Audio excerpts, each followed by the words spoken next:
भाग 2. रात्र झाली. अंधाराचा आश्रय घेऊन यमुना काठचा बोचरा वारा वाहू लागला. रावट्या रावट्यांपुढे शेकोट्या पेटल्या. छावणीभर ज्वाळांचे पुंजके दिसू लागले. गारठलेली छावणी धग घेऊ लागली. जेवणं लवकर आटोपली. शेकोटीत शेणीची खांड टाकून मराठावीर शेजारीच उभेसाठी कलंडले, घोरू लागले. बोचऱ्या थंडीची सवय नसलेली भीमथडी तट्ट एकमेकांच्या अंगाला अंग घासू लागली. तोफांची खिलार बैल एकमेकांच्या गळ्यात गळे घालून उबदार पडली. उंटा आपली वेडीवाकडी मान अधिक वेडीवाकडी करायला लागले. कुत्र्यांनी गाड्यांच्या साठ्यांखाली आसरा शोधला. सारी छावणी पेंगता पेंगता झोपेच्या अधीन होऊ लागली. रात्रीच्या अंधारात होळकरांच्या गोटातून बाहेर पडलेले 6-7 स्वार यमुनेच्या काठाकाठाने वर सरकू लागले. चावऱ्या वाऱ्याचा प्रतिकार करून त्यांनी जाड खांदेशी गोंगट्यांची खोळ करून त्यावर टापर बांधली होती. थंडीत कुडकुडणारी घोडी यमुना काठानं हिंदकळत चालली होती.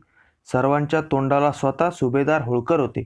कोसाची वाट सरली आणि समोर ठिकठिकाणच्या टेंब्यांच्या उजेडात शत्रूची छावणी दिसू लागली.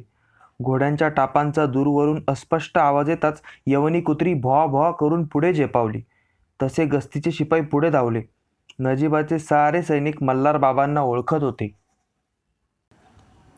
मोठ्या तांबड्या डेऱ्यापुढे सुभेदारांचा घोडा थांबला.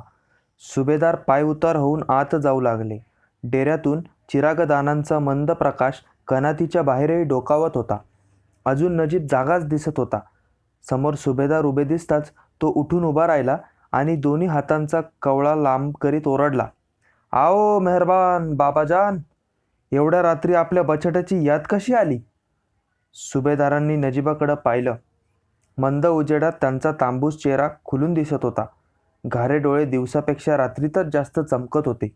हाल हवाल वास्तपुस्त झाली आणि सुभेदार एकाएकी गंभीर होऊन म्हणाले, नजीब, हा वेडेपणा सोड.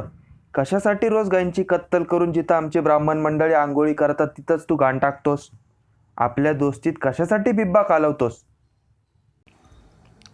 दोस्ती नव्हे बाबाजान, आपले पितापुत्रांचे संबंध आहेत. पण संबंध राजकारणातले आहेत, धर्मकारणातले नव्हेत. मी गाय मारेन नाहीतर वाघ मारेन, त्यात नाक खुपसण्याचा तुमच्या रघुनाथला काय अधिकार? हा पुरा आमचा खाजगी धार्मिक मामला आहे.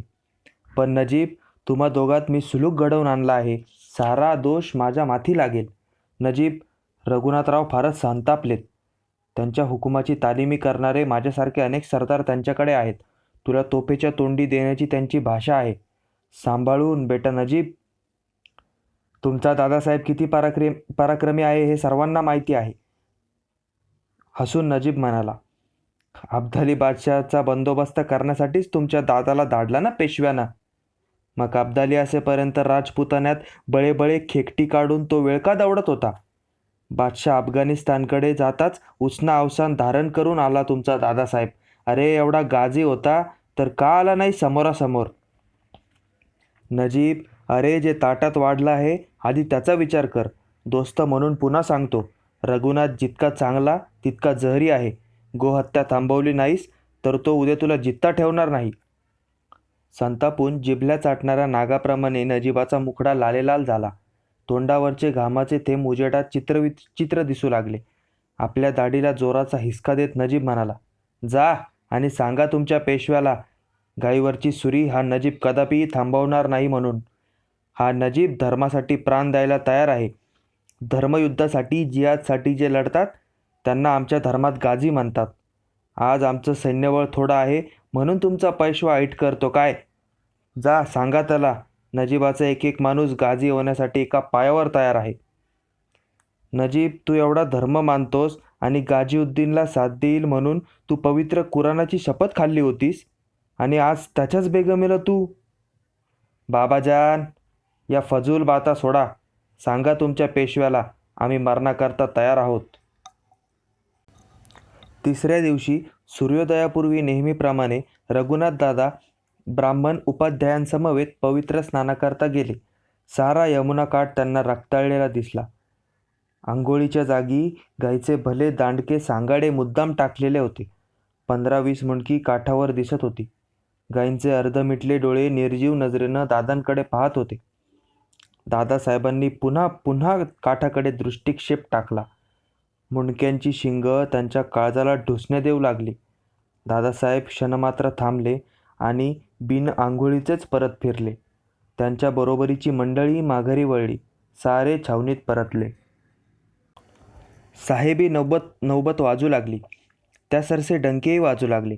तुताऱ्या आभाळभेदी आवाज काढू लागल्या. साऱ्या छावणीत हलकल्लोळ माजला. चला उठा, युद्धाची तयारी करा. आरोळ्यांनी छावणी भरून गेली. शिपाईगडी उत्साहानं नाचू लागले. खुंट्यांना अनेक दिवस बांधलेली गोडी सुटली. त्यांच्या पाठीवर जिन चढताच ती हुशार होऊन अंग झाडू लागली. उंट आळोखे पिळोखे देत उभे राहिले. डोईला पगड्या बांधून भरदार झगा घातलेले शिलेदार कमरेला दाब बांधू लागले. तलवारी म्यानाबाहेर पडल्या. कोवळ्या सूर्यकिरणात त्या चमकू लागल्या. भाले डोकी वर काढून नाचू लागले. नौबती, डंके आणि तुताऱ्यांनी सारा आसमंत दणाणून गेला. हर हर महादेव गर्जना आभाळात भिडली. जरी पटक्याचं निशाण कुचासाठी तयार झालं. साऱ्या सैनिकांची तोंड उजळली. नजीबाशी झालेला सुलूक हा कोणालाच नको होता. उलट बाटक्याला चिरा, त्याचा कडेलोट करा अशीच साऱ्यांची भावना होती. आता ती संधी अचानक चालून आल्यानं सारे मराठे वीर चेकाळून गेले. एक एक सरदार आपला जामानिमा करून तयार होऊ लागला. चला चला लवकर, काही उत्साही वीर ओरडू लागले. इतक्यात पुऱ्या तयारीनिशी दादासाहेब डेऱ्याबाहेर आले. तसा हर हर महादेवचा प्रचंड जयघोष झाला. दादांचा निश्चयी चेहरा रुबाबदार दिसत होता. त्यांनी भरजरी मंदिल शिरी धारण केला होता. गळ्यातल्या पाचूच्या माळा कोवळ्या किरणात उठून दिसत होत्या. रत्नजडीत कमरदाब आज जास्तच आवळून बसला होता. डेऱ्यापुढे पांचाळी अश्व खाशांची वाट पाहत उभा होता. दमदार पवित्रा घेऊन दादासाहेब अश्वारूढ झाले. सारे सैनिक थक्क झाले. आज दादांच्या कमरेला म्यान नव्हते. त्यांची रत्नजडीत नंगी तलवार हातात चमकत होती. महाभारतातल्या आयुधाप्रमाणे प्रकाश किरणात चमचमत होती. तिच्या पात्यातून आगीच्या ठिणग्या पडत असल्याचा भास होत होता. दादासाहेबांनी घोड्याला टाच मारली आणि ते ओरडले, चला. हर हर महादेव नाऱ्यावर नारा झडू लागला. नौबतीच्या डंक्याच्या ठेक्यावर मराठा वीर पुढे झेपावू लागले. घोडी किंकाळू लागली. सैनिक रणमदाने बेभान झाले. सैन्य 5-6 कासरे पुढे सरकलं असेल नसेल तोच होळकरांचा घोडा दौडत समोरून आला. बघता बघता त्यांचा घोडा दादासाहेबांच्या घोड्याला समोरून भिडला, थांबला. सुभेदार होळकर पायउतार झाले. या अनपेक्षित प्रसंगानं सारं सैन्य जागच्या जागी थबकलं. साऱ्यांच्या काळजात कालवाकालव झाली. आता काय होणार? श्वास रोखले. तिखट करड्या नजरेनं दादासाहेबांनी होळकरांकडे पाहिलं. होळकरांनी दादासाहेबांच्या घोड्याचा गचकन लगाम धरला आणि विचारलं, कुठे निघालात? तुमच्या धर्मपुत्राची, आमच्या बंधूची भेट घ्यायला. मी जाऊ देणार नाही. का? तो आता एकटा आहे, माझा आश्रित आहे. आश्रिताला मारणं पाप आहे. त्याचं सैन्य कमी आहे.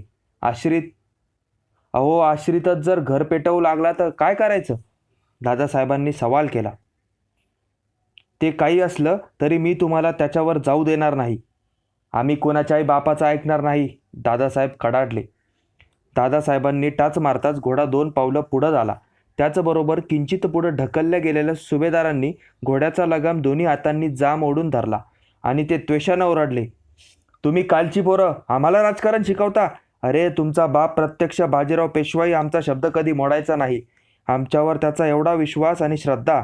निजामांच्या बेगमेनं त्याला बघण्यासाठी खाजगीत बोलावलं तेव्हासुद्धा तो आम्हाला संघ घेऊन गेला होता.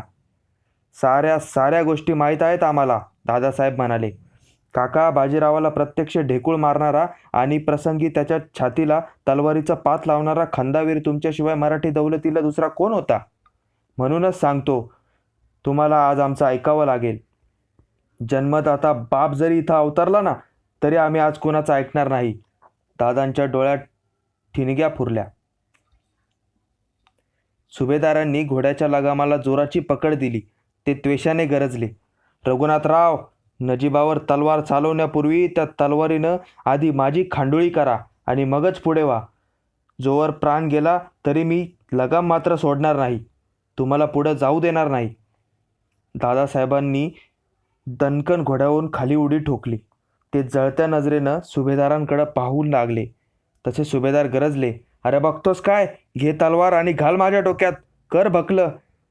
तुमची आयुष्यभर सेवा केली, केस पिकले, आता पेडा पांग, करा खांडोळी. सुभेदारांनी त्रागा सुरू केला. सारं सैन्य हतबल झालं. सरदार विंचुरकर कोपरापासून हात जोडून रघुनाथरावांच्या पुढे उभे राहिले. त्यांनाही काय बोलायचं सुधरेना. सुभेदार तर हटेनात. एकाएकी दादासाहेबांच्या मनाचा बांध फुटला. डोळ्यात झरझर अश्रू वाहू लागले. ते कळवळले, काका काय करता आहात हे? कसं समजावू, कसं बोलू? दादासाहेबांना हुंदका अनावर झाला. त्यांनी पाठीमागे हात टाकले. हातात नंगी तलवार घेऊन खाली मान घातलेले रघुनाथराव छावणीकडे एकटे माघारा चालू लागले. मनाचा कड हातातल्या तलवारीवर काढू लागले. हात चिरू लागला. तलवारीच्या पात्यावर तांबडं भडक रक्त दिसू लागलं. सारी छावणी हेलावून गेली. उज्जैन ओलांडून शिंद्यांची पथकं उत्तरेकडे निघाली होती. घोड्यांच्या खुरांनी धूळ उडून धुळीचे ढग आभाळात जात होते. हत्तीच्या गळ्यातला घंटानाद वातावरणात एक लय निर्माण करीत होता. तोफांचे गाडे ओढीत, गळ्यातल्या घुंगरांचा खुळूम खुळूम असा आवाज काढीत बैल दुडक्या चालीनं चालली होती. भरजरी पाखरा घातलेल्या झवेरगंज हत्तीवर अंबारीत जनकोजी बाबा शिंदे बसलेले होते. 2 सेवक चांब्र ढाळीत होते. तेवढाच त्यांना गारवा वाटत होता. जनकोजीची उमर अवघी 16-17ची होती. ओठ पिळले तरी दूध निघावं असा मुखचंद्रमा, कोवळा लुसलुशीत. नानासाहेब पेशव्यांनी उत्तरेचा, विशेषतः लाहोर मुलतानकडचा बंदोबस्त शिंद्यांवर सोपवला होता. अहमदिया करार होऊन 7-8 वर्षे लोटली होती. या करारानं दिल्लीच्या बादशाहीच्या रक्षणाची जोखीम मराठ्यांच्या स्कंदावर आली होती. बादशहाशी हा करार करणाऱ्या मल्हारजी होळकरांबरोबर प्रत्यक्ष जनकोजीचे पिता जयाप्पा शिंदेसुद्धा होते.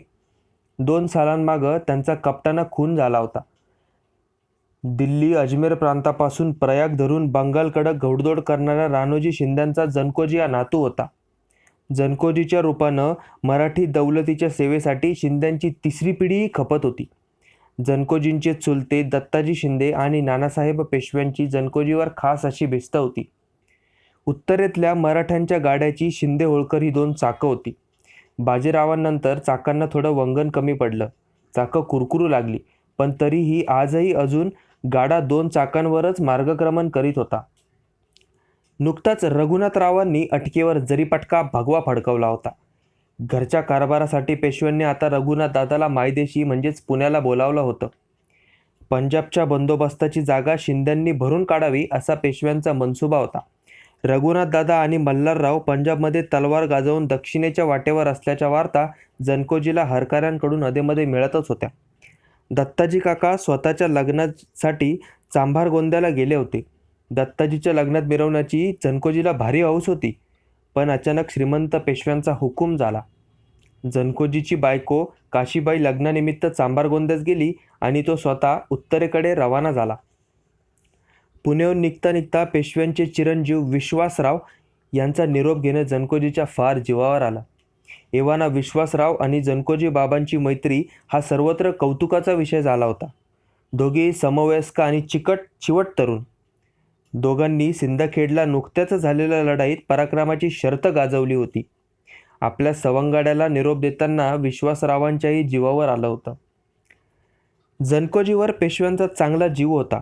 पोरवय असूनही जनकोजीचा पराक्रम, सारासार विचार करण्याची कुवत आणि धीरगंभीरता बघून नानासाहेबांना त्याचं भारी कौतुक वाटायचं. नुकतीच ओटावर मिसुरडाची लव फुटणाऱ्या तरण्याबांड जनकोजीला पेशवे म्हणायचे, पोरा, तुझ्यात आणि तुझ्या चुलत्यात जमीन आसमानाचं अंतर आहे. दत्ताबा म्हणजे कडवा लढवय्या, अगदी ईश्वरा घरचा शिपाईच तो. झुंजात तसूभरही कमी पडायचा नाही. त्याला अनेकदा मी सांगतो, अरे शिपाई म्हणून लढू नको, सरदार म्हणून लढ. पण त्याची आपली तलवारीची टिपीर घाई आणि घे तलवार हान दाना दाना. तू तितकाच गंभीर, अगदी आपल्या आज्यासारखा. पेशव्यांचा शिंद्यांवरचा विश्वासही रास्त होता. राणोजीच्या पराक्रमाने शिंद्यांना उज्जैन, धार, बडोदे, बाखनेर हे 36 महाल मिळाले होते. त्याबदली शिंद्यांनीही मराठी दौलतीसाठी आपलं रक्त सांडलं होतं. राणोजी 4 चौकांसारखा घाटावर उचलून गेला नाही. मीरापूरच्या लष्करी छावणीतच त्याने अखेरचे क्षण मोजले. 10 वर्षांनंतर राजपुतांनी दगाबाजी करून जयाप्पाचा खून केला. आज दत्ताजी, तुकोजी, ज्योतिबा हे भाऊ मराठी दौलतीसाठी प्राणपणाला लावत होते. जनकोजीची ही लांब पल्ल्याची पहिलीच स्वारी होती. आत्ता उत्तरेतून फिरायचं ते पराक्रमाची दुमदुमी वाजवतच. शिंदड शिपायासारखं नुसतं माघारी फिरायचं नाही, त्यापेक्षा वीरमरण पत्करायचं असे विचार जनकोजीच्या मनात उमटत होते. धीर गंभीर चेहऱ्यानं तो समोरच्या क्षितिजाकडे कटाक्ष टाकीत निघाला होता. 15 कोसांची रपेट झाली. ऊन वाढलं. सैन्याला थकवाटा आला. समोर एक मोठा गाव पाहून मुबलक पाण्यानं भरलेल्या ओढ्याजवळ दळ थांबलं. जनकोजी पायउतार झाले.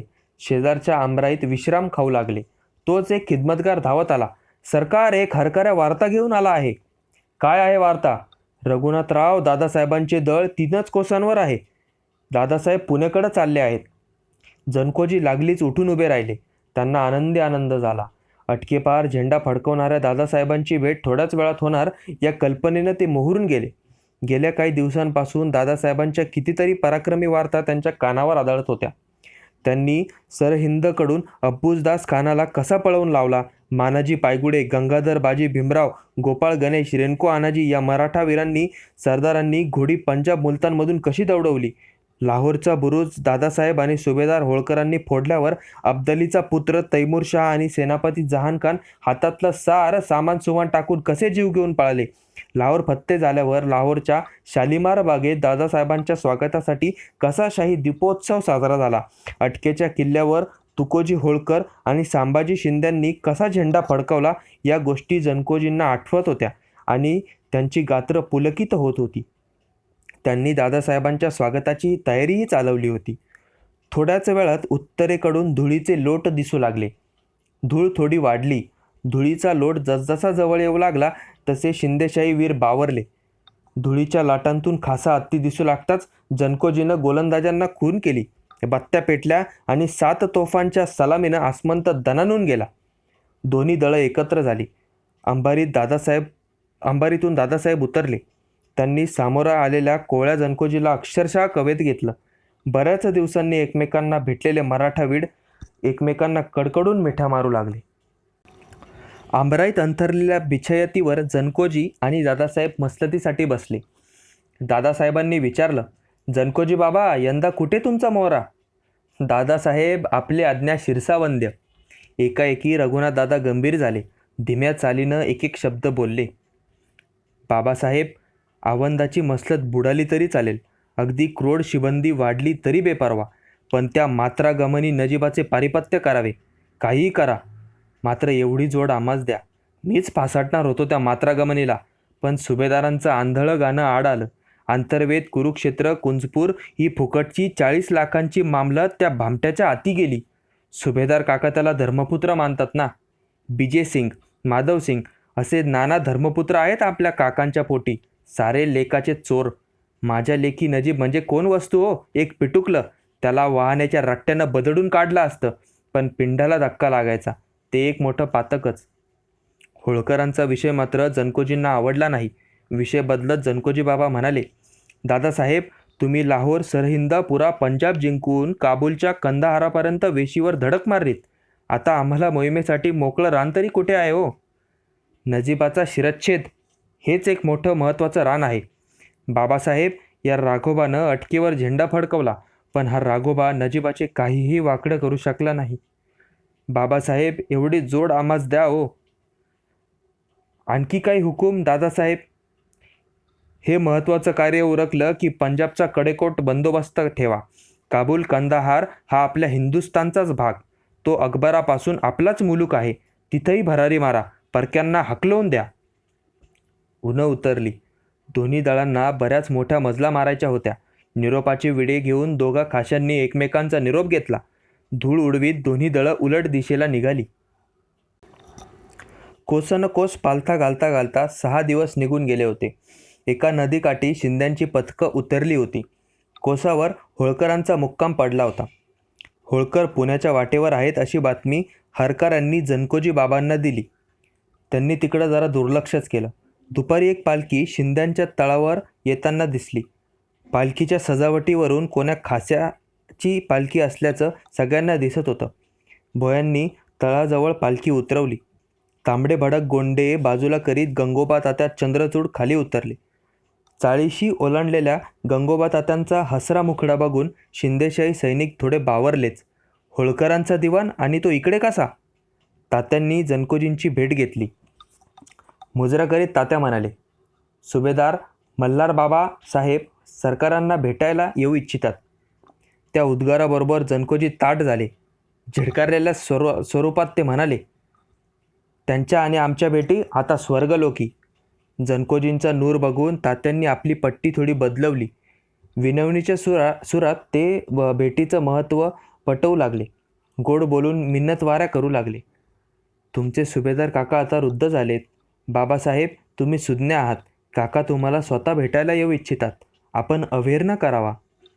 तात्या खूपच गळी पडतात हे पाहून जनकोजी निर्वाणीचे बोलले, आता माझ्याबरोबर दत्ताजी काका नाहीत. त्यांच्या सल्ल्या वाचून त्यांच्या माघारी मला कोणालाही भेटता येणार नाही आणि मी कोणाशी बोलणारही नाही. आपण जाऊ शकतात. पालखी परत गेली. घडीभरानं पुन्हा 2 हराकाऱ्यांनी बातमी आणली.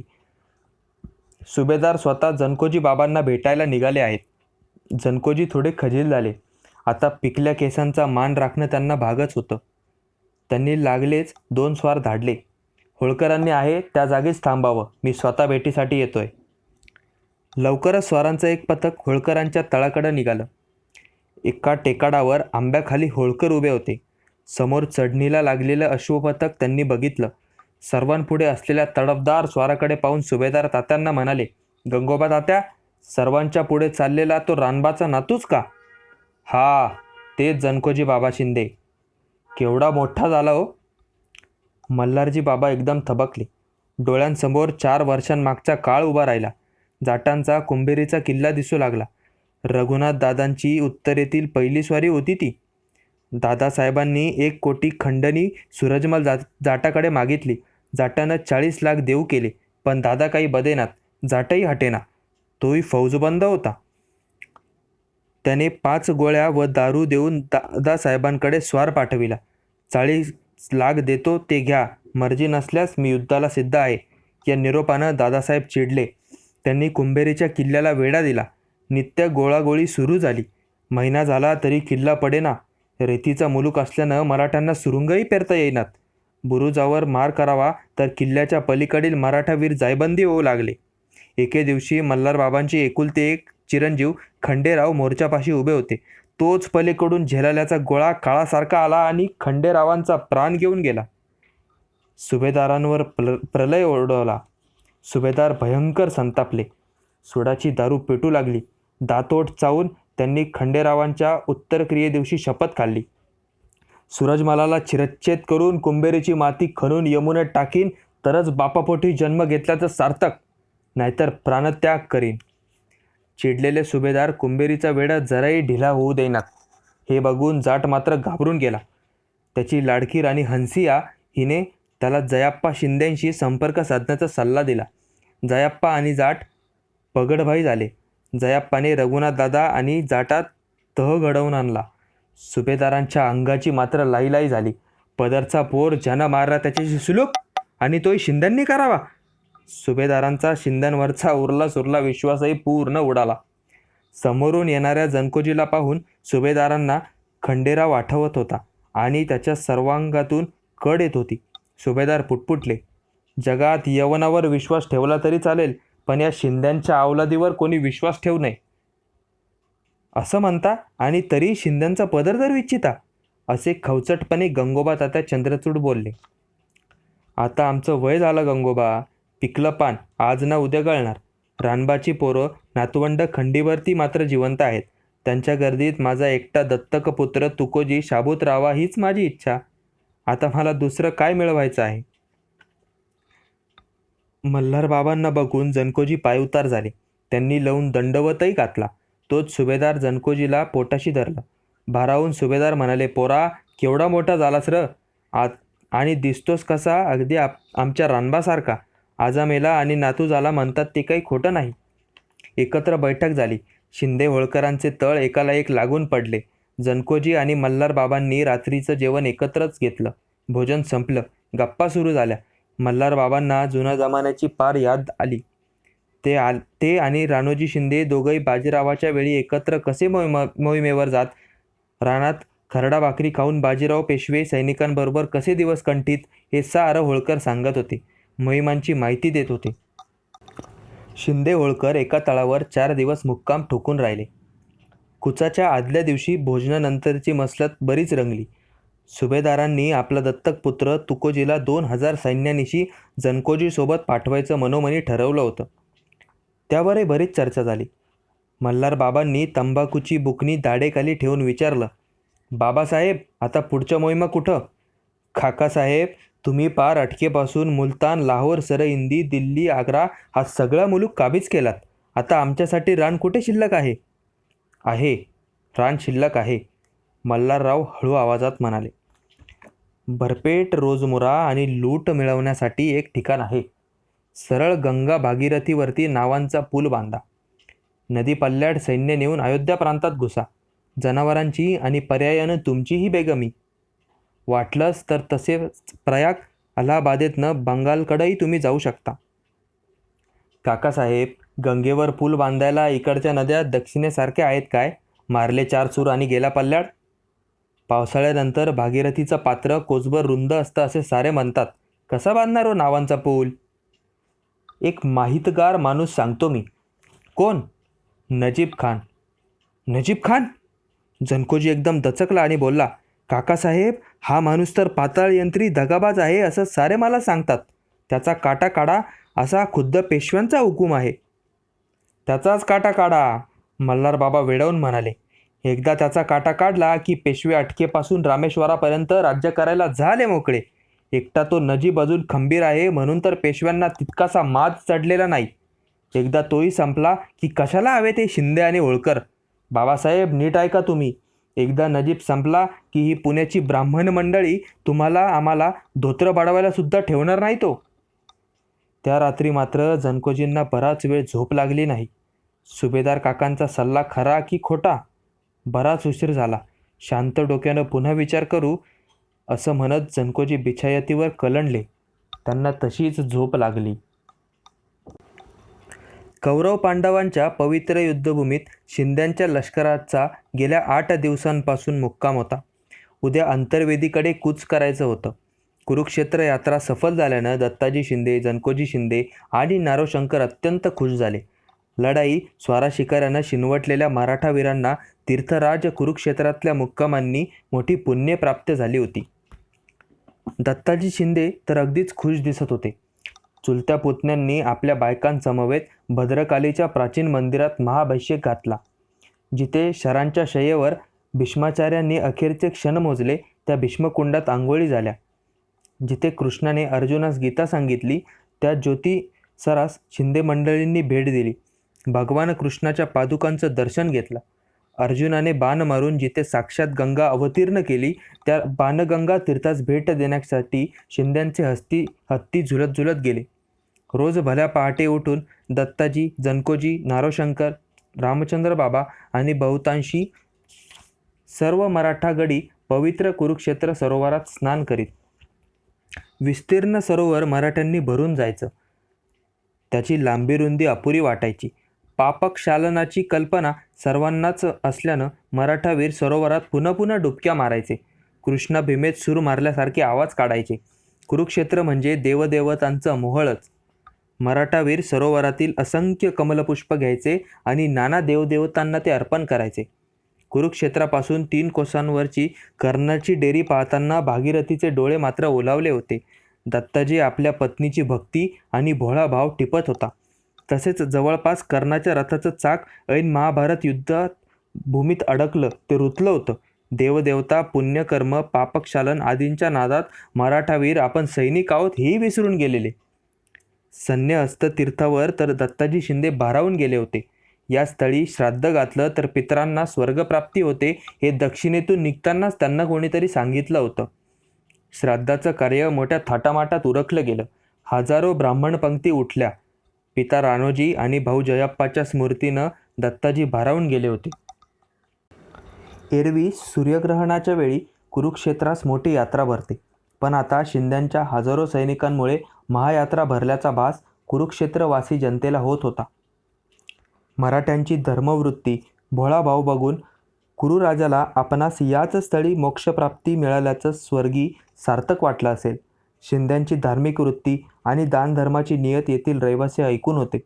म्हणूनच शिंद्यांचे डेरे आणि राहुट्या कुरुक्षेत्राला लागताच रहिवाशांना आणि पंड्यांनाच स्वर्गप्राप्तीचा आनंद झाला. फुटकळ यात्रेकरू सोडून सारे पंडे मराठा छावणीभोवतीच पिंगा घालू लागले. उघड्या बंबा अंगाचे, खांद्यावर चोपट्या टाकलेले ढेरपोटे पंडे बघून सैनिकांना हसू यायचं.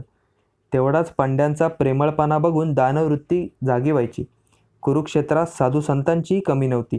हजारो जटाधारी, लांब लांब दाढीवाले संन्यासी, तितकेच हजारो भिक्षुक, या साऱ्यांची चंगळ झाली. दत्ताजींनी 4 तुलादाने उरकली. अनेक सरदारांनी आणि शिलेदारांनीही भरपेट दानधर्म केला. अन्नछत्राला फारच बरकत आली.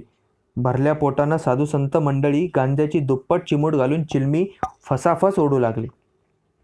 उद्या सकाळीच छावणी कुंजपुऱ्याकडे कूच करणार होती. छावणीभर रात्रीची आवराआवर चालली होती.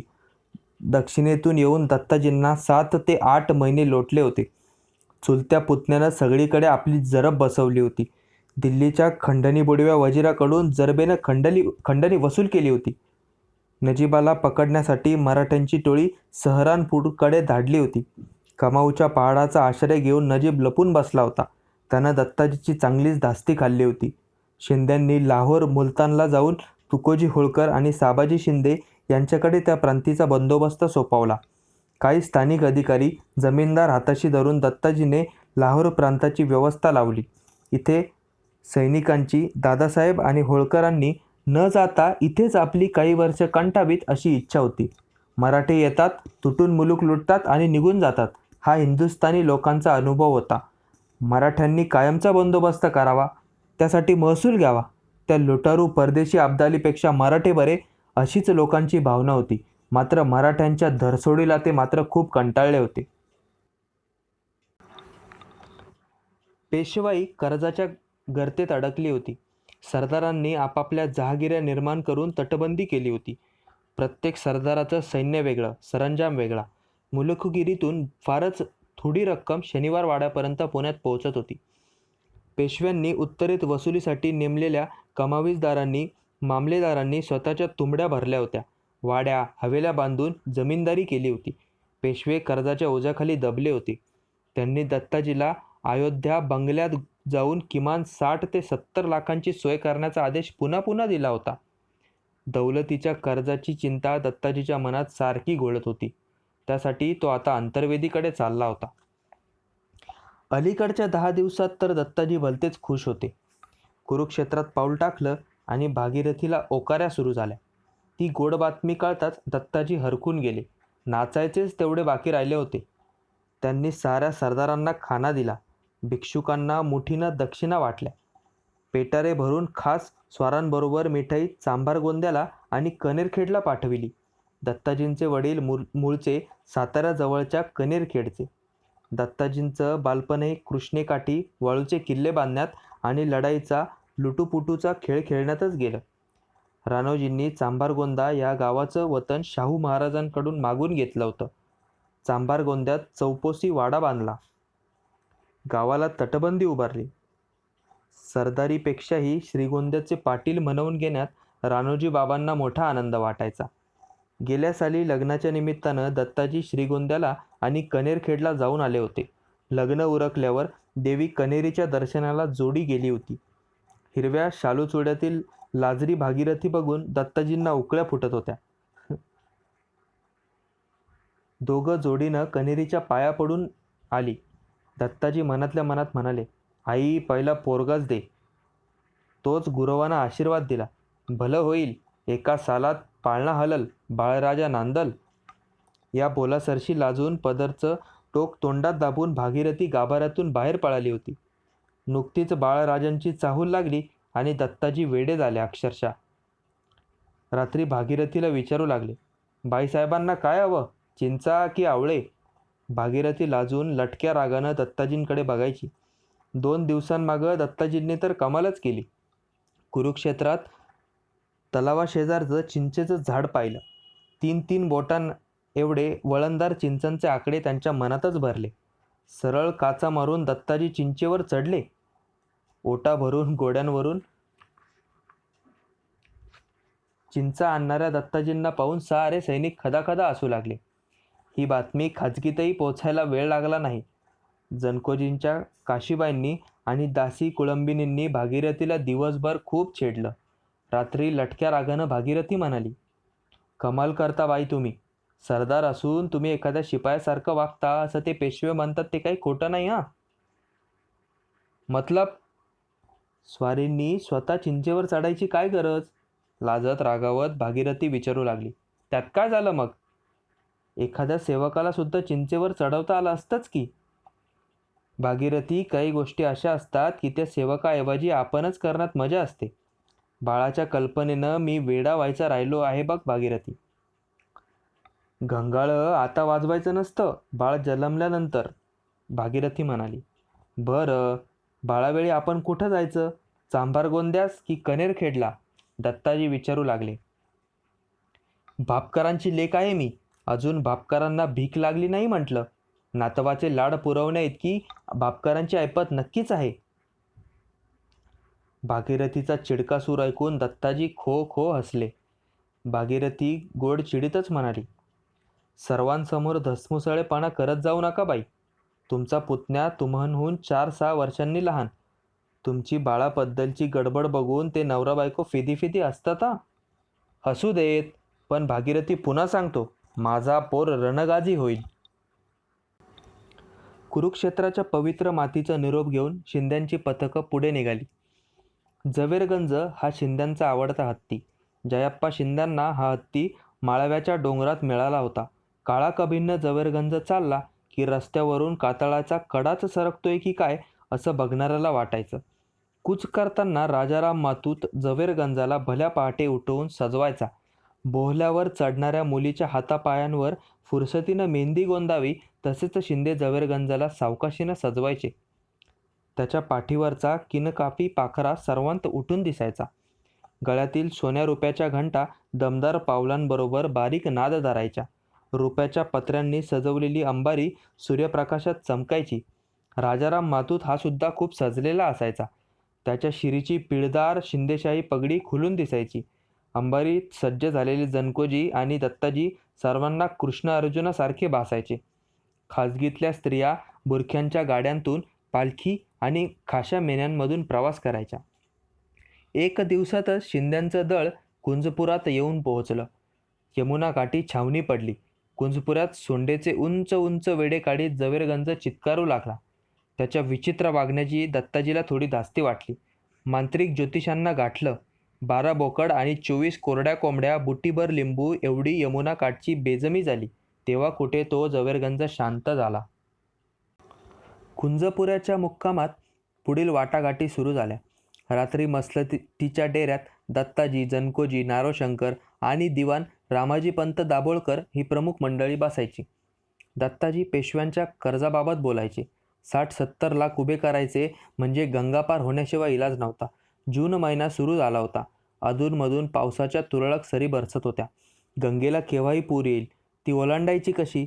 एकदा जनकोजी आणि दत्ताजी मसलतीला बसले. जनकोजी बाबा म्हणाले, काकासाहेब, या अनुभवाच्या गोष्टी आहेत. पेशवे सरकारांपासून सारे नजीबाचा शिरच्छेद करा असे म्हणतात. त्यात तथ्य असलं पाहिजे. बाबा, तुमचं बोलणं आम्हाला पटतंय, पण नजीबाशिवाय या मोठमोठ्या नद्यांच्या उताराची माहिती कोणाला आहे? सैन्य गंगापार करायला, पूल बांधायला तर शेकडो नावं लागतील. या नवख्या मुलकात कोण आपल्याला नावा पुरवणार? नदी ओलांडेपर्यंत सुसरबाय तुझी पाठमोह म्हणायचं आणि पलीकडचा तीर गाठायचा. मग सुसरीची वासलात लावायला काय तो वेळ लागतो आपल्याला? मल्हार बाबांचा सल्ला तूर्त उपयोगी पडणारच दिसतो, दत्ताजी म्हणाले आणि बैठक एवढ्यावरच थांबली. पुढील 2 दिवसात गोविंदपंत बुंदेले शिंद्यांना येऊन भेटले. गोविंदपंतांचे आडनाव खरे खेर, पण दौलतीची सेवा बुंदेलखंडात करता करता त्यांचे केस पांढरे झाले. बुंदेलखंडाच्या वास्तव्यानं त्यांना बुंदेले हे आडनाव चिकटलं. अंतर्वेदीच्या खालच्या भागात पंत पेशव्यांच्या मुख्य मामलेदारांपैकी एक होते. सर्वात जास्त आणि वेळेवर महसुलाचा भाग सरकारात करणारा बडा मामलेदार असा पंतांचा पेशवे दरबारात गवगवा होता. आयुष्यातले अनेक पावसाळे उत्तरेत काढल्यानं इकडच्या प्रदेशाची त्यांना चांगलीच माहिती होती. दिल्लीची अलीकडची अनेक राजकारणं त्यांच्या डोळ्यांसमोरच घडली होती. त्यांनी अनेक राजधुरंधरांशी ओळख करून ठेवली होती. नजीबाचे आणि त्यांचेही बोलणे चांगले होते. दत्ताजी एक ना एक दिवस आपली गर्दन छाटणार याची नजीबाला खात्रीच होती. आपल्या पडत्या काळात जाऊ दुसऱ्याच्या टांगेखालून अशी त्याची धारणा होती. योग्य वेळ येताच पाय कसे ओढायचे हे नजीबाला कोणी सांगायची अजिबात गरज नव्हती. संकट काळामुळे मराठ्यांशी स्नेह साधायला तो उतावीळ झाला होता. गेल्या काही महिन्यात त्याने गोविंद पंतांची 2 ते 3 वेळा भेट घेतली होती. पंतांच्या स्त्रीला त्याने बहीण मानली होती. तो पंतांना गोविंद दाजी म्हणून लोणी लावित होता. नजीबाचा लगटपणा पंतही तितकेच जाणून होते. पण गंगापार होण्याकरिता तेवढाच उपयोगी पडेल असा ठोकताळा त्यांच्याही डोक्यात होता आणि शिंद्यांची पुलाची गरजही ते तितकेच जाणून होते. दत्ताजी आणि गोविंद पंतांच्या अनेक मसलती घडू लागल्या. सुसरीचा उपयोग भल्या कामासाठी करायचा हे दत्ताजींनी नक्कीच केलं. शिंद्यांचा कुंजपुराचा तळ लवकरच हलला. शिंदेशाही लष्कर दक्षिणेस पानिपतापर्यंत येऊन त्याने तेथूनच पूर्वेकडे वळसा मारला. रामरा घाटातून यमुना पार करून शिंद्यांचं लष्कर शामली मुक्कामी आलं. जसे दत्ताजीचे डेरे शामलीस लागले तसा नजीब सरफाडला. मराठे ऐन अंतर्वेदीत घुसले होते. ते कोणत्याही वेळी आजूबाजूला असलेला नजीबाचा शेकडो मैलांचा मुलूक उद्ध्वस्त करू शकतात हे त्याने जाणलं होतं. युद्ध लढाया जरूर व्हाव्यात पण त्या आपल्या मुलुखात नको ही नजीबाची मनोमनी धारणा होती. अपुऱ्या सैन्यबळामुळे तो तलवारही उपसू शकत नव्हता. प्राप्त परिस्थितीत पड खाल्ल्याशिवाय गत्यंतर त्याला नव्हतं. नाना मार्गांनी मराठ्यांशी सुलूक करण्याची त्याची धडपड सुरू होती. आणि अखेर गोविंद पंतांनी मध्यस्थी केली. शामलीला शिंद्यांच्या तळापासून 2 कोसांवर आमराईत नजीब दत्ताजींची भेट निश्चित झाली. सैतानाशी सुलूक कसला असाच साऱ्या छावणीला सवाल होता. पण दत्ताजींच्या निश्चयापुढे कोणाला काही बोलण्याची हिंमत नव्हती. कारभाराच्या आगळिकीने भागीरथी सुद्धा चिडून गेली होती. जनकोजी बाबा तर कुणाशीच बोलत नव्हते. नारोशंकर शेंडीची गाठ पुन्हा पुन्हा बांधत सोडत विचारचक्रात अडकले होते. जसजसा भेटीचा दिवस जवळ आला तसे सारे हवालदिल झाले. नजीबाकडून भेटीत दगाफटका होण्याची सुतराम शक्यता नव्हती. कारण मराठ्यांचं लष्कर उरावर बसलेलं. नजीबानं थोडा जरी दगाफटक्याचा यत्न केला तर त्याचा निम्मा मुलूक मराठे वीर जाळून रिकामे झाले असते. त्यामुळे नजीब प्राप्त परिस्थितीत अशी काही आगळीक करणार नव्हता. पण आयत्या जाळ्यात येणाऱ्या या कळीच्या नारदाला काळ राहुला जिवंत सोडायचा का याचा विचार लष्करातील बायका पोरंसुद्धा करीत होती. जनकोजी बाबांनी मध्येच खडा टाकला. श्वापद आयत्या जाळ्यात सापडतंय. त्याच्या मुसक्या बांधून नाकाला वेसन ओवलेली बरी. बाबासाहेब आपल्या इमान धर्माला हे शोभत नाही. शत्रू असला तरी तो मसलतीसाठी येतोय. मसलतच होईल दत्ताजी म्हणाले. त्यानं इमान धर्माची क्षिती कधी बाळगली आहे का? प्रत्यक्ष पवित्र कुराणाच्या शब्दासुद्धा मोडल्या आहेत. जनकोजी उसळले. एकाने गाय मारली म्हणून दुसऱ्याने वासरू मारायचं का?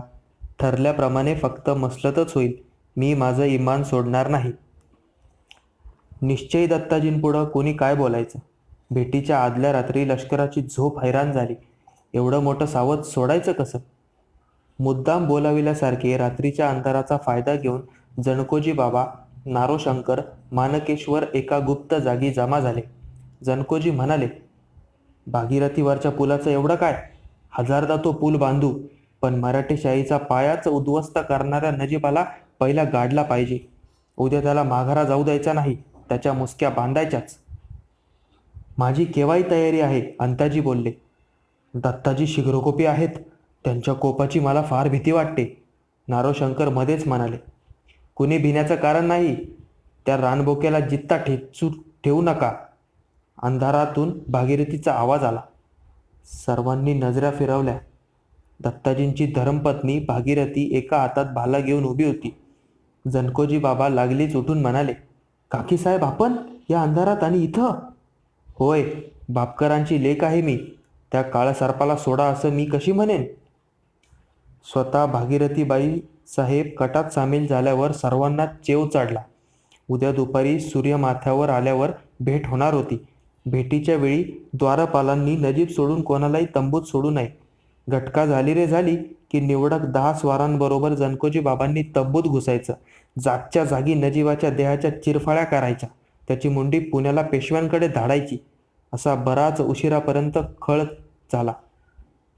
त्यातून दत्ताजी कोपले तर त्यांना भागीरथीबाईंनी शांत करायचं असा बेत ठरला. दुसऱ्या दिवशी भेटीची वेळ झाली.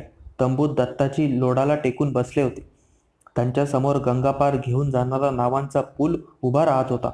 समोरच्या उतारावरून 6 घोडेस्वार द्रुत गतीनं टेकडी चढत होते. सर्वांच्या समोर नजीबाचा अस्मानी रंगाचा घोडा दुडक्या चालीनं येत होता. त्याच्या मजबूत अंगावर किनखापी खोगीर सामान होते. घोड्याच्या कपाळावर रंगीबिरंगी काचांची माळ झळकत होती. घोड्याच्या चारी पायांना रुपयाचे तोडे बांधले होते. लगामाला बांधलेले रेशमी गोंडे उठून दिसत होते. नजीबाच्या डोईवर पोलादी टोप होता. त्यावर भरजरी पिळदार तांबूस बत्ती बांधलेली होती. अंगात जरीचा झगा असून कमर जडावाच्या पट्ट्यानं आवळलेली होती. पायात लखनवी जोडा होता. रुबाबदार नजीबाचे डोळे चोहोबाजूला भिरभिरत होते. कशाचा तरी ते वेध घेत होते. नजीबा पाठोपाठ त्याचा जानी दोस्त अहमद खान आफ्रिदी, सादुल्ला खान, बंधू सुलतान खान आणि इतर खास विश्वासाचे स्वार दौडत होते. तंबूपुढे नजीब पायउतार झाला. समोरची कानात बघू लागला. चटकन त्याचे डोळे द्वारपालाच्या डोळ्यांना भेटले. नजीब अक्षरशः चमकला. तसे द्वारावरचे शिपाई दचकले. नजीब तंबूत निघाला तोच मराठा शिपायांनी त्याच्या भावाला आणि खान आफ्रिदी वगैरेंना हटकले. नजीबाशिवाय ते कोणालाही आत सोडेनात. नजीब तंबूत भिरभिर नजर फिरवीत मोजून 4 पावलं आत आला. पांढऱ्या शुभ्र पेहरावातला दत्ताजी हसून म्हणाला, या खानसाहेब. दत्ताजीचे शब्द त्याला ऐकू आले नाहीत, पण दुरून कुठून तरी एक विचित्र शीळ त्याच्या कानी पडली. झटकन त्याने दाराकडे दृष्टिक्षेप टाकला. मराठा शिपायांच्या जळक्या नजरा न्याहाळल्या. एवढ्यात अहमद खान आफ्रिदीनं नजीबाला खून केली. झटक्यात नजीब डेऱ्याबाहेर झेपावला. बाहेर उभ्या असलेल्या घोड्यावर त्याने उडून मान ठोकली आणि रिकीबीत पाय आपटून काच दिशी लगाम खेचला. 6 घोडी आल्या बाजूला वाऱ्यासारखी झेपावली.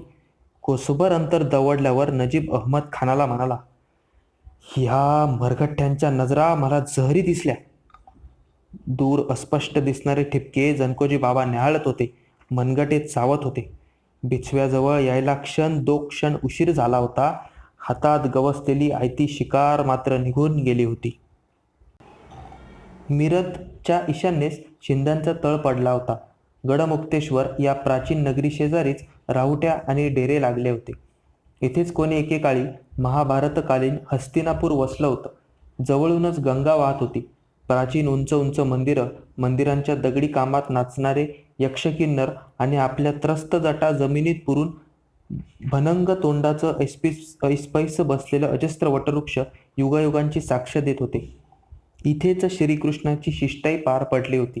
33 कोटी देवदैवतांपैकी 2-3 हजार देवादिकांनी इथे हजेरी लावली होती. त्यामुळे भाविक मराठ्यांना ही पर्वणीच वाटत होती. आज छावणीचा नूर वेगळाच दिसत होता. छावणीपासून कोसभर अंतरावर मसलतीचा डेरा उभारला होता. नजीब खान व त्याचा वकील चेताराम आणि दत्ताजी शिंदे आणि त्यांचे दिवाण रामचंद्र बाबा सुखटणकर यांच्या वाटाघाटी चालल्या होत्या. कित्येक महिने असेच बिनकामाचे गेले होते. लवकरात लवकर गंगापार होण्याची दत्ताजींना घाई लागली होती. जनकोजी बाबा मात्र मसलतीस गेले नव्हते. कोणत्याही परिस्थितीत त्यांना नजीबाशी स्नेह नको होता. असंगाशी संग कशाला करायचा? शामली मुक्कामीच त्यांनी नजीबाचे 3-13 आणि 9-12 वाजविले असते. पण 2 क्षणाने ब्रह्मघोटाळा झाला. कट दत्ताजींच्याही लक्षात आला होता. त्यांनी साऱ्यांनाच नंतर धारेवर धरलं. त्यानंतर नजीब मसलतीसाठी यायला तयारच होत नव्हता. बिथरून आपल्या मुलखातून तोंड बाहेर काढीत नव्हता. तेव्हा दत्ताजींनी नवीन शक्कल लढवली. एका दिवसात एका क्षणी सारे खासे सरदार छावणीबाहेर उधळले. मराठा लष्कराची पथकं चोहोबाजूला झेपावली. वाटेत आढळणाऱ्या अंतर्वेदीतल्या हरेक गावात मराठे टोळधाडीप्रमाणे घुसले. गावच्या गावं उद्ध्वस्त होऊ लागले. आगीने आणि धुराच्या प्रचंड कल्लोळाने राणे भरली. एका दिवसात सुमारे 1300 गावं बेचिराग केली गेली. मराठ्यांच्या या जहरी पवित्र्याने नजीबाची पाचावर धारण बसली. मराठ्यांशी तूर्त तरी सुलूक करण्याशिवाय त्याला इलाजच राहिला नाही. बरेच दिवस भिजत पडलेले चर्चेचे घोंगडे मार्गी लागले होते. दत्ताजी शिंदे बोलत होते. खान साहेबांनी आम्हाला तेवढा भागीरथीवर पूल त्वरेनं बांधून द्यावा. घोड्यावरून रान डोंगरातून रपेट मारणारी आम्ही मराठी माणसं. तुमच्याकडच्या नद्या म्हणजे महानद्याच त्या ओलांडताना आम्ही बिनपायाचे होतो. रावसाहेबांनी फिकीर करू नये, मंद हसत नजीब म्हणाला. तुम्ही आमचे मेहमान असल्यानं तुमच्या पावलांची काळजी आम्ही घ्यायची. तुम्हाला इच्छित स्थळी पोहोचवायचं आमचं काम. हुजुरांनी काळजी सोडावी. महिन्याभरात गंगेवर पूल दिसेल आपल्या डोळ्यांना. अयोध्या प्रयागाकडच्या मोहिमेतला 4 आणे हिस्सा देऊ आम्ही खानसाहेबांना. द्रव्याचं एवढं ते काय, नजीब बोलला. इथे हस्तिनापुरातच आपण महिना काढा. तुमच्या धर्माचं हे गर्वस्थान. दानधर्म, पूजा अर्चा, मंत्रतंत्र यात आपला महिना हा म्हणता लोटेल. एक गोष्ट विचारायची होती तुम्हाला खानसाहेब.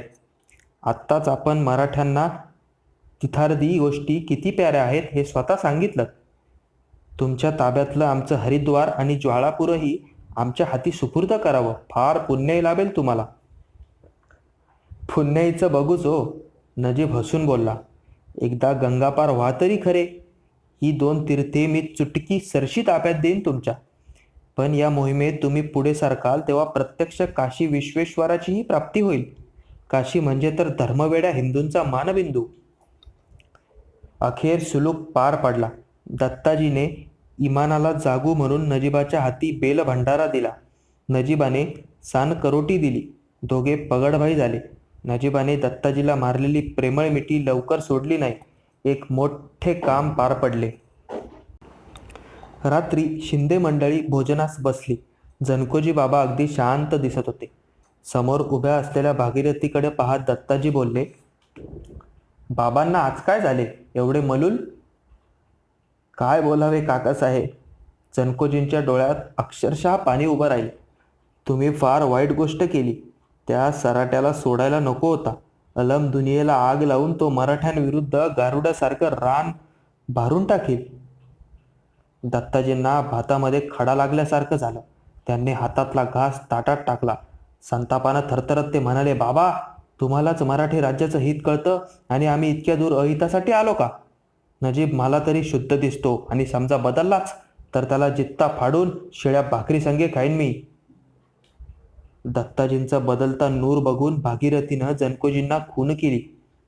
या कोपल्या स्थितीत दत्ताजींपुढे एक शब्द उच्चारणही पाप, असा सबुरीचा विचार जनकोजींनी केला. ते गप्प बसले. वादळ एवढ्यावरच थांबलं. तेव्हा भागीरथीचं वय अवघं 15-16 वर्षांचं, पण तिची समज दांडगी होती. दत्ताजी सैन्याचा हिसाब किताब बघायला बैठकीकडे गेले. जनकोजी, काशीबाई, भागीरथीबाई गंभीर मुद्रेनं बसल्या. जनकोजी म्हणाले. काकीसाहेब, हा नजीब तीर्थ रिकामी करीन म्हणतो, पण ज्वाळापुराजवळ त्यानं मुसलमान वस्ती मुद्दाम वसविली आहे. नजीब भासतो तसा नाही. त्यानं प्रत्येक तीर्थावर मोठी तयारी केली आहे. याचे कावे त्वरित थांबविले पाहिजेत, नाहीतर आपणा सर्वांचा कडेलोट ठरल्यासारखाच आहे. इकडचा स्वभाव तुम्हाला माहीतच आहे. कोणी शिकवले तर यांच्या द्यायचा वनवाच होतो. एवढेसे मनाला लागले की काळ्या ढगासारखे गदगदून जातात. आपण सर्वांनी सबुरीनच घेऊया. काकीसाहेब, माणसानं नकटं असावं पण धाकटं असू नये असं म्हणतात ना, तेच खरं. मोठा पाऊसकाळ सुरू झाला. गंगा नदी रोज काठावरची नवी नवी शेतं गिळू लागली. उन्हाळ्यात चपळ अश्वासारखी दिसणारी गंगा आता ऐरावतासारखी ऐसपैस पसरून गजगतीनं वाहू लागली. पावसात मराठा छावणीला नाना संकटांना सामोरं जावं लागलं. तंबूनातीत जीव निघेना. आजूबाजूच्या मंदिरांचा, सरायांचा निवारा घेऊन छावणी अक्षरशः जिनं कंठू लागली. गडमुक्तेश्वरास नव्या मोहिमेत यश मिळू दे म्हणून दत्ताजीनं सहस्त्र ब्राह्मण भोजनं घातली. दानधर्म तर नित्याचीच बाब झाली होती. भागीरथीचीही कांती पिवळी पडू लागली होती आणि दत्ताजी बाळाच्या ओढीनं हुरळून जात होते. नजीबाच्या मनात कोणतीही आडी नाही असे दत्ताजी छाती ठोकपणे सांगायचे, पण शंकेची पाल मनाच्या कोपऱ्यात चुकचुकायची. एके दिवशी दत्ताजींनी 5 घोडेस्वार शुक्रतालकडे धाडले. 4 दिवसात माहिती मिळाली.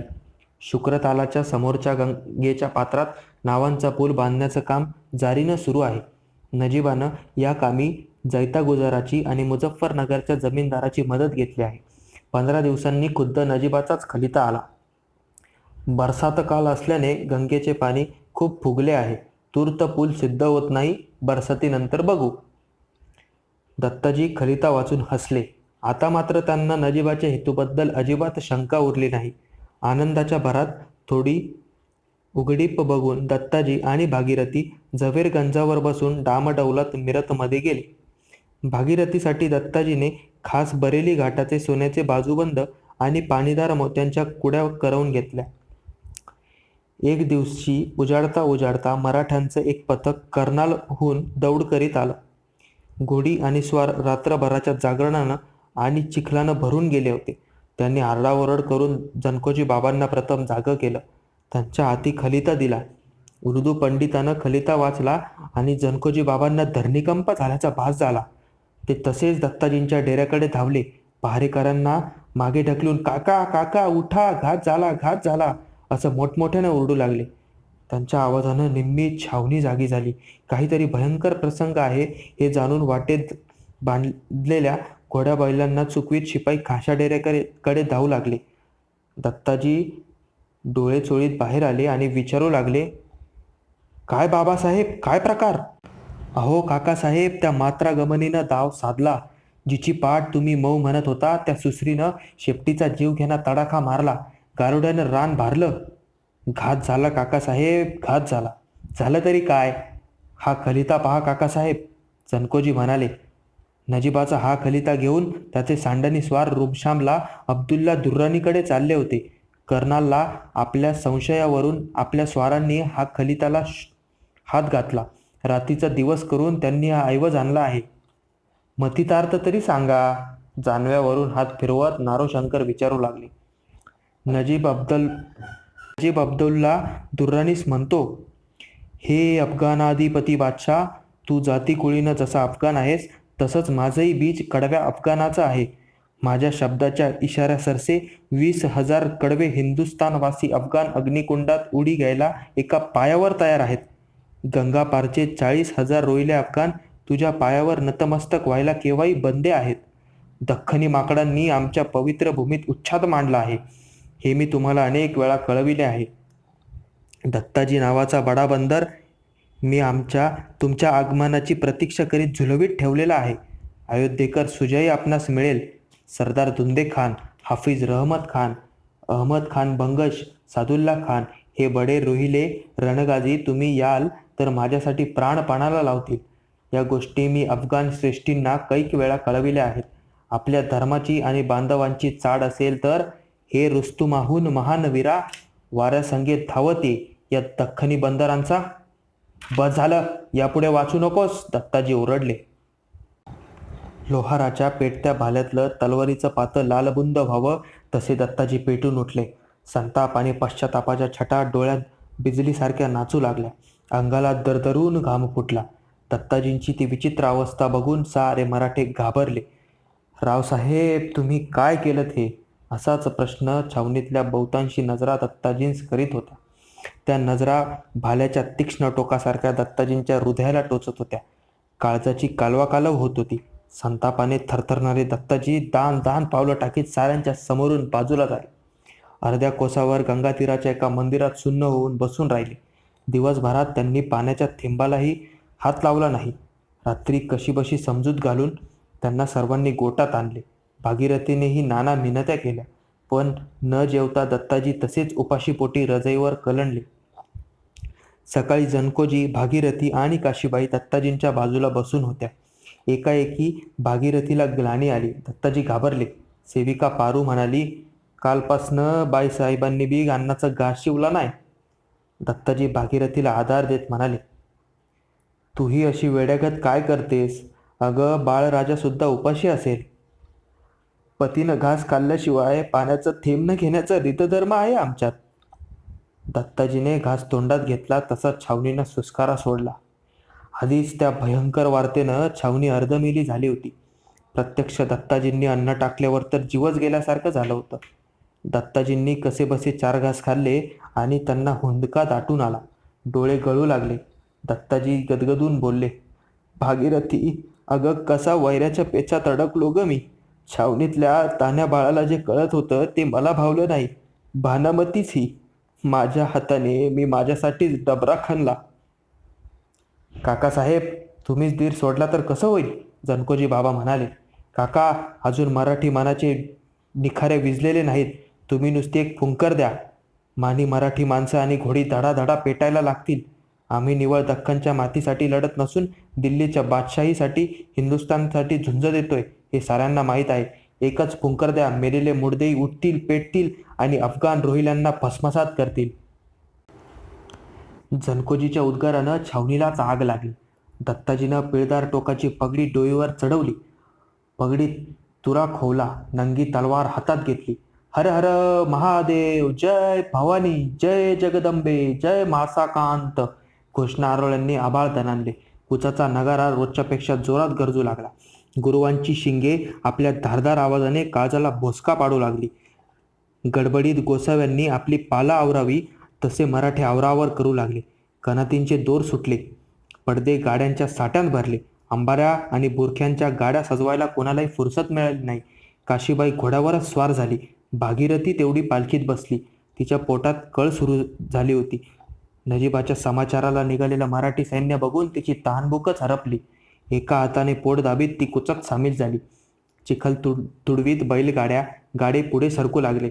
चिखलात रबाक रबाक पाय वाजवीत, मान खालीवर करीत उंट चालू लागले. 2 महिने एका खुंटाला बांधलेली घोडी हलकी होऊन दौडू लागली.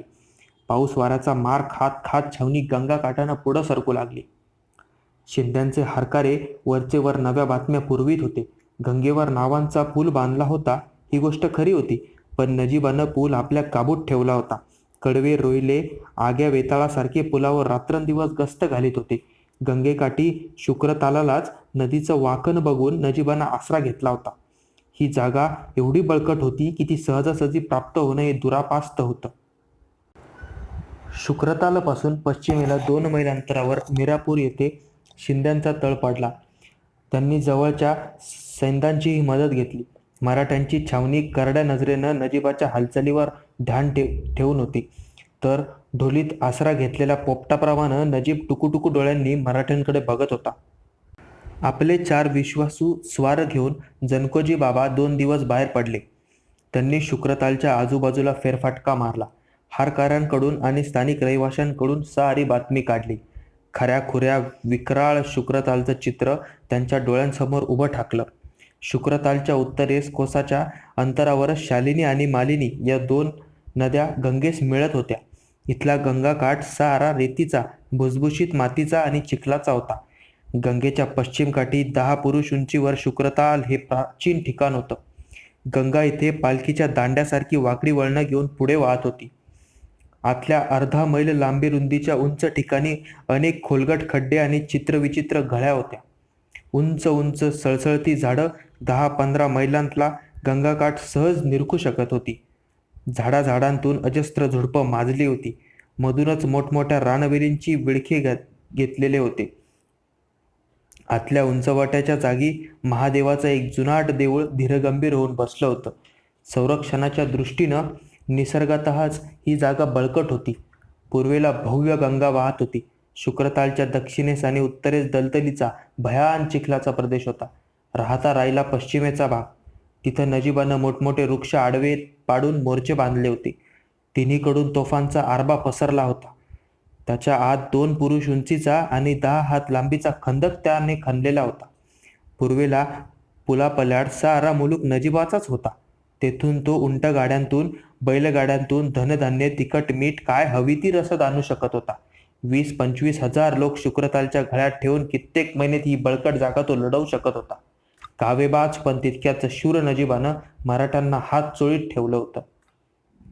मराठ्यांना मिरापूरच्या सैन्यांनी चांगली मदत मिळाली होती, तरी लष्कराचे हाल मात्र चालले होते. पावसाळा आल्यानं मुलुकगिरीवर बाहेर पडता येत नव्हतं. छावणीत रुपयास 4 शेर असं धान्य मिळत होतं. तीच नजीबाकडे सवंगाई होती. दत्ताजी नजीबाचा सूड घ्यायला आसुसले होते. पण शुक्रतालभोवती रेतीत तोफा लावणं, सुरुंग पेरणं हे सारं मुश्किल होतं. तेवढ्यात दिल्लीहून जिवाजी शिंदे आणि त्यांचा पुत्र हणमंतराव शिंदे यांच्याबरोबर 2000 नव्या दमाच्या स्वारांची कुमक आली. दत्ताजी मात्र आता आनंदून गेले. एके सकाळी युद्धाच्या नव्हे तर टेहळणीच्या इराद्याने सोबत 2-3 हजार स्वार घेऊन मराठी गंगाकाठानं फिरू लागले. जानराव वाबळे, नारोशंकर, जिवाजी शिंदे, जिवाजी भोईटे आणि दत्ताजी शिंदे ही जाणती मंडळी सोबत होती. दुपारी सर्वजण शुक्रतालच्या आजूबाजूला आले. जवळपास वावरणारे मराठे पाहून नजिबाच्या गस्तकऱ्यांनी दंगा केला. नजिबाने लागलीच चोहोबाजूच्या तोफांना सज्ज राहण्याचा इशारा दिला. झाडीच्या बाहेर दिसणाऱ्या एका रोहिल्याला एका मराठी रावताने तोड्याच्या बंदुकीने टिपला. तसा एकाएकी चकमकीला प्रारंभ झाला. रोहिल्यांच्या झाडीतनं दिसणाऱ्या तोफा आग ओकू लागल्या. मराठे अक्षरशः भाजून निघू लागले. अचानक हल्ल्याने क्षणभर मराठे बावरले. दुसऱ्याच क्षणी त्यांनी घोड्यावरून पटापट उड्या मारल्या. घोड्यांच्या आडोशाने ते गोळीला गोळीने उत्तर देऊ लागले. रोहिल्यांची आग भारी होती. तोफांच्या तडाख्यानं घोडी चेंडूसारखी उडून भुईवर धडाधडा कोसळू लागली. आगीने निम्मी अर्धी भाजलेली घोडी पुढच्या पायांचे दोन्ही खूर वर करून मागच्या दोन्ही पायांवर थयाथया नाचू लागली. जीवघेणी खिंकाळू लागली. सू सू करून झाडीतून येणारे रोहिल्यांचे बाण मराठा वीरांचे वेध घेऊ लागले. एकाएकी पेटलेल्या युद्धामुळे दत्ताजी बेभान झाले. रणमदात बेहोश होऊन त्यांनी एका बाजूने आगीत उडी घेतली. समोरच्या गोलंदाजांना कापून काढले. अमन धपक्यात चकमक सुरू झाल्याची व दत्ताजी आगीत घुसल्याची बातमी एका सांडणी स्वाराने जनकोजींना सांगितली. जनकोजी हर हर महादेवचा घोष करीत वेगाने दौडत आला. दत्ताजींच्या बाजूला घुसला. 5-50 रोहिले दत्ताजींवर अक्षरशः तुटून पडले होते. एकट्या दत्ताजींनी तलवारीची खानाखानी चालवली होती. त्यांच्या मदतीला आलेले जनकोजी रोहिल्यांची डोसकी सनासन उडवू लागले. तोच एका रोहिल्याने मध्येच उडी ठोकून जनकोजींच्या घोड्याचा लगाम धरला. दुसऱ्या हाताने वार केला. जनकोजींच्या हाताला निसटता वार लागून अंगरख्याचा चिरफाळा उडाला. पेटलेल्या जनकोजींनी बेभान होऊन हातातला जामदाडा पुढे फेकला. तसा एक रोहिला खांडोळी होऊन जागीच गारच झाला. मराठ्यांनी रोहिल्यांची एक बाजू फोडून त्यांचा तोफखाना बंद पाडला. वेगानं स्वार पुढे धावले. झाडीच्या आतल्या अंगाला मात्र असलेला एका खंदक कोणालाही दिसला नाही. मराठ्यांची घोडी स्वारासह धडाधड खंदकात कोसळू लागली, कन्हू लागली, विव्हळू लागली. वेगानं झेपावलेले 60-70 घोडेस्वार गतप्राण झाले. खंदकात मृत्यूचे अक्षरशः खच पडले. दुसऱ्या बाजूला घोड्यात मिसळून दोन्हीकडचे स्वार हातघाईला आले. एकमेकांच्या नरडीचा घोट घेण्यासाठी चवताळू लागले.